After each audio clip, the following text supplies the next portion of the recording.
Mahkamah Agung telah menyatakan PT Kalista Alam bersalah melakukan pembakaran lahan gambut Tripa. PT Kalista juga harus membayar sebesar 366 miliar rupiah. Namun putusan itu dianulir oleh PN Melaboh.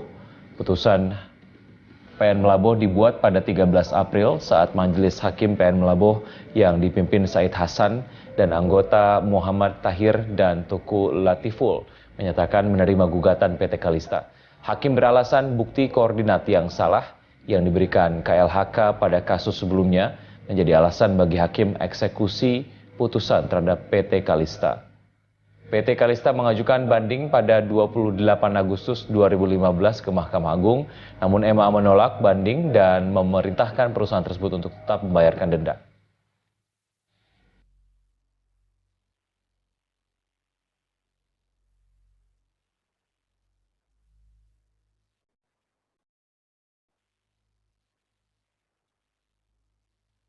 Assalamualaikum warahmatullahi wabarakatuh. Nama saya Najwa Azahra. Pada video kali ini, kita akan membahas salah satu kasus penting dalam hukum lingkungan Indonesia, yaitu kasus PT Kalista Alam yang terbukti melakukan pembukaan lahan dengan cara membakar kawasan gambut di Aceh. Selain membahas kronologi kasusnya, kita juga akan menganalisis apakah pertanggungjawaban pidana yang dijatuhkan hakim sudah tepat atau belum. Kasus ini bermula ketika PT Kalista Alam mengelola area perkebunan kelapa sawit di kawasan Rawatripa, Aceh. Rawatripa merupakan salah satu kawasan gambut yang memiliki fungsi ekologi sangat penting. Namun dalam proses pembukaan lahan, terjadi kebakaran yang menghanguskan lahan gambut dalam jumlah besar. Hasil penyelidikan menunjukkan bahwa perusahaan tidak memiliki sarana dan prasarana pengendalian kebakaran yang memadai, sebagaimana diwajibkan oleh peraturan perundang-undangan. Akibatnya, negara mengalami kerugian ekologis yang besar, mulai dari kerusakan ekosistem gambut hingga pencemaran lingkungan yang berdampak pada masyarakat sekitar. Kasus ini kemudian dibawa ke pengadilan melalui putusan nomor 131/B/2013/Pengadilan Negeri Melaboh. Dalam perkara ini, jaksa menggunakan ketentuan dalam Undang-Undang Nomor 32 Tahun 2009 tentang Perlindungan dan Pengelolaan Lingkungan Hidup. Yang menarik, terdakwa dalam perkara ini bukan individu, melainkan korporasi, yaitu PT Kalista Alam. Hal ini dimungkinkan karena pasal 116 UU PPLH mengatur bahwa apabila tindak pidana lingkungan dilakukan oleh korporasi, maka tuntutan pidana dapat diajukan terhadap korporasi maupun orang yang memberi perintah atau memimpin kegiatan tersebut. Artinya, hukum Indonesia telah mengakui bahwa korporasi merupakan subjek hukum pidana. Sekarang kita masuk ke analisis. Pertama, hakim menilai bahwa kebakaran terjadi di area konsesi perusahaan. Kedua, perusahaan tidak memiliki sistem pencegahan kebakaran yang memadai.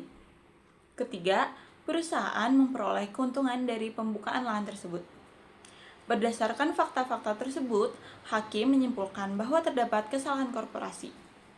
Dalam teori hukum pidana korporasi, kondisi ini dapat dijelaskan melalui teori identifikasi.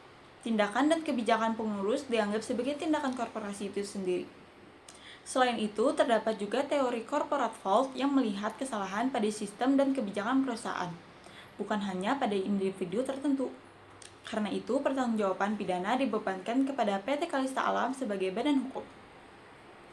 Menurut analisis saya, putusan ini sudah cukup tepat. Alasannya, sejak awal yang didakwa adalah korporasi, sehingga pidana juga dijatuhkan kepada korporasi. Hal ini berbeda dengan beberapa perkara lain yang justru menghukum pengurus meskipun terdakwanya adalah korporasi. Selain itu, putusan ini menunjukkan bahwa perusahaan tidak dapat berlindung di balik status badan hukum ketika melakukan pelanggaran lingkungan hidup. Namun demikian, masih terdapat kekurangan. Beberapa ahli berpendapat bahwa hakim seharusnya menjatuhkan pidana tambahan yang lebih kuat berupa kewajiban pemulihan lingkungan secara langsung agar kerusakan yang terjadi dapat dipulihkan secara maksimal. Dari kasus PT Kalista Alam, kita dapat belajar bahwa korporasi dapat dimintai pertanggungjawaban pidana apabila aktivitas usahanya menyebabkan kerusakan lingkungan hidup.